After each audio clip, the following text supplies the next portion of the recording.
Assalamualaikum warahmatullahi wabarakatuh. Perkenalkan, nama saya Miftahul Kafifah. Saya dari Prodi Bimbingan Konseling semester 1. Baiklah, yang saya hormati Ibu Wida Fasya Hasibuan sebagai dosen pembimbing dari mata kuliah perkembangan anak usia dini. Di sini izinkan saya untuk presentasikan hasil yang telah saya buat. Yang pertama, pengertian tentang ibu hamil. Jadi pengertian tentang ibu hamil itu seorang ibu sedang dalam proses pertumbuhan untuk melanjutkan keturunannya. Dalam tubuh seorang ibu itu terdapat tubuh seorang ibu hamil itu terdapat janin yang tumbuh di dalam rahimnya. Jadi seorang ibu hamil itu harus mempersiapkan diri sebaik-baiknya agar tidak menimbulkan permasalahan pada kesehatan ibu dan bayinya. Dan saat proses kehamilan, dalam satu faktor yang mempengaruhi kesehatan ibu hamil harus banyak makanan bergizi, seperti sayur-sayuran, buah-buahan, susu ibu hamil, supaya bayinya berkembang dan menjadi anak yang sehat. Selanjutnya saya akan menjelaskan bagaimana perkembangan bayi dalam rahim dari bulan pertama sampai bulan ke-9. Yang pertama 0 sampai 2 minggu, yaitu seluruh 10 hari setelah konsep sel telur yang telah dibawi embrio akan bergerak turun dari ujung saluran telur menuju rahim dan akhirnya membenahkan diri ke dinding rahim. Dari bulan kedua, dari 4 sampai 8 minggu, pada usia itu tulang punggung, sistem saraf otak mulai berkembang dan ikut dengan pertumbuhan tonjolan jantung. Pada usia ini jantung telah terbentuk dalam rongga dada dan mulai berdetak. Pada minggu ketiga 8 sampai 12 minggu, di mana bentuk janin semakin mirip dengan bentuk bayi. Saat ini janin relatif aman dan infeksi. Gerak-geriknya halus. Janin mulai dirasakan ibu ketika usia 18 sampai 20 minggu. Bahkan janin sudah mulai melakukan gerak-gerak salto, membalikkan tubuh dan membuat kepalaan tinju.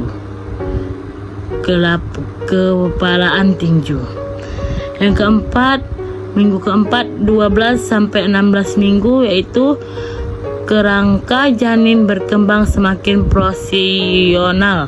Kaki lebih panjang dari tangan, rambut kepala bertambah lebat, mulai tumbuh bulu-bulu halus mata, dan kini berat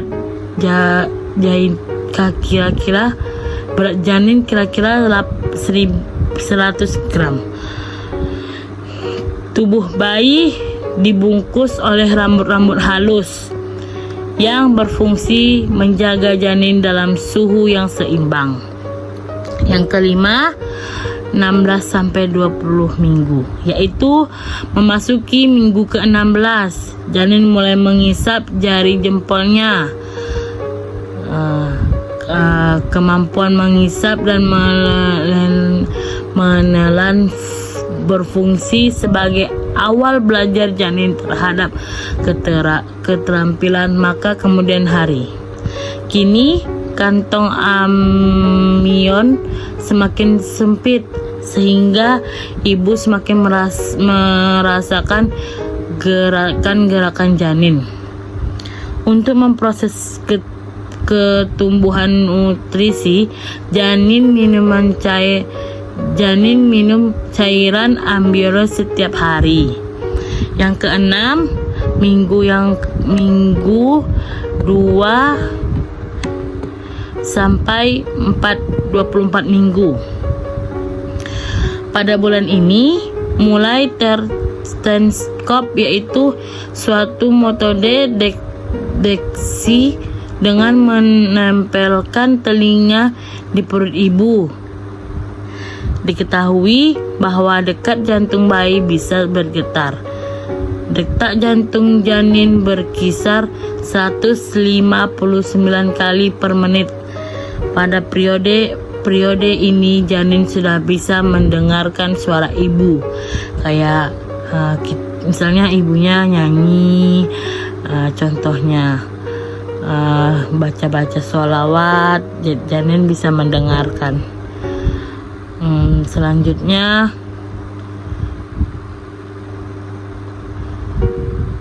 mendengarkan suara ibu dan orang lain dengan jelas. Kini sel-sel otak janin yang semakin berkembang dan semakin rumit. Pada periode ini janin juga terus berlatih bernapas. Pada usia ke-6, kelopak mata sudah dapat terbuka dan menutup, membentuk daun telinga semakin terlihat jelas. Yang selanjutnya bulan ke-7, 24 sampai 28 minggu. Pada usia ini botot janin semakin bertambah berat dan berisi rambut-rambut halus yang masih tampak di sekujur tubuhnya. Paru-paru dan otak janin sebelum berkembang sempurna. Tetapi saraf dan jaringan saraf sudah berfungsi. Bulan ke-8, 28 sampai 30 minggu. Pada usia ini janin terlihat lebih menotot dan hampir memenuhi rahim sehingga ibu merasa sesak. Bergerak agak payah. Bayi mulai terbatas dan sudah tidak bisa lagi jungkir balik dalam rahim. Dan yang terakhir, rahim bulan ke-9, 32 sampai 36 minggu. Pada periode ini penambahan lemak semakin banyak, 14 kali setiap harinya, yang membawa permukaan kulitnya. Panjang rambut sekitar 5 cm.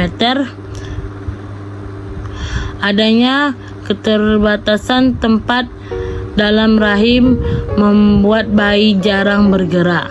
Pada usia 39 minggu, janin sudah dapat menjalankan fungsi tubuhnya, sistem pencernaan fungsi, namun masih berjalan lambat.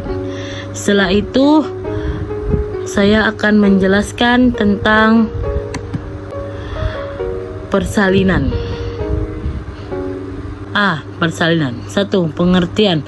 Persalinan adalah suatu proses di mana seorang ibu melahirkan bayi yang diawali dengan kontraksi uterus yang teratur dan memuncak pada saat pengeluaran bayi sampai dengan pengeluaran plasenta, dan selanjutnya di mana proses persalinan ini akan berlangsung selama 12 sampai 14 jam.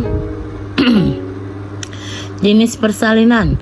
Persalinan pada umumnya merupakan proses yang psikologi yang terjadi pada kehamilan.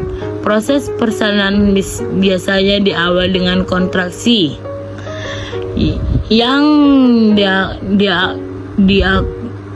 kuat yang diikuti dengan adanya perbuatan serviks. Kemudian dilanjutkan dengan mengeluarkan hasil konveksi dengan 2 jam proses pertum. Baiklah, saya akan menjelaskan berikut adalah jenis persalinan. A. Persalinan pervagiman. Persalinan pervagiman disebut juga persalinan proten. Persalinan proten adalah proses pengeluaran janin secara spontan melalui pergiaman dengan presentasi belakang kepala tanpa komplaksi baik pada ibu maupun janin. Yang kedua, persalinan bebas serah. Persalinan bebas serah termasuk dalam persalinan buatan. Persalinan bebas serah dikenal dengan istilah seksion cesarea, yaitu pengeluaran janin melalui insis yang dibuat pada bidang abdomen dan uterus. Yang ketiga, tanda-tanda persalinan yang merupakan tanda pasti dari persalinan adalah A. Timbulnya kontraksi uterus, bisa juga disebut dengan his persalinan, yaitu his pembukaan yang mempunyai sifat sakit dan menjalankan ke depan. 1. Nyeri mengingkar dari punggung. Ini sifat-sifat bisa pembukaan yang mempunyai sifat sebagai berikut. 1. Nyeri meningkar dari punggung mencantar ke perut bagian depan. 2. Pinggang terasa sakit dan menjalar ke depan. 3. Sifatnya teratur, interval makin lama makin pendek dan ketentuannya makin besar.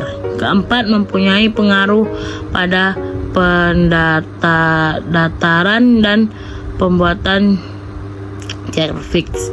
Yang 5. Makin berkreatif, ibu akan menahan kekuatan kontraksi. Yang kontraksi yang mengikat perubahan pada serviks minimal 2 kali dalam 10 menit.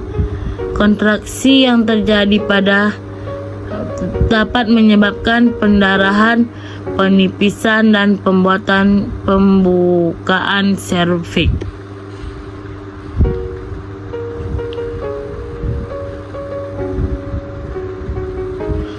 B. Penipisan dan pembukaan serviks. Penipisan dan pembukaan serviks ditandai dengan adanya pengeluaran lendir dan darah sebagai tanda pemula. Yang C. Lendir disertai darah dari jalan lahir. 4. Faktor-faktor yang mempengaruhi jenis persalinan. Yang pertama, usia. Yang kedua, prioritas. Yang ketiga, jarak kehamilan. Baiklah, sudah saya menjelaskan tentang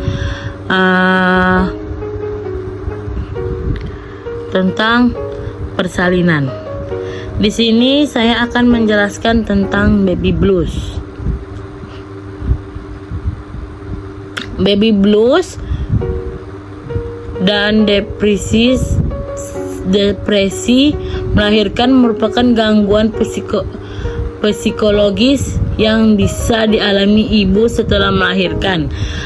Keduanya saling terkait maupun ada perbedaan antara baby blues steromen dan definisi pasca melahirkan yang perlu untuk diketahui. Baby blues dapat dialami karena setelah melahirkan berbagai perubahan yang ada dapat membuat ibu menjadi kaget. Pasalnya, tanggung jawab baru yang harus diperlukan seorang ibu bisa membuatnya menjadi sangat terbebani.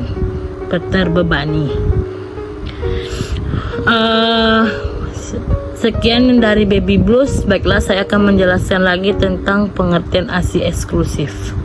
ASI eksklusif adalah ASI yang diberikan ibu langsung kepada bayi sebagai asupan sumber terbaiknya. Pemberian awal yaitu saat bayi lahir hingga umur 6 bulan lamanya. Betapa ASI eksklusif ini sangat penting bagi perkembangan dan pertumbuhan bayi sehingga besar.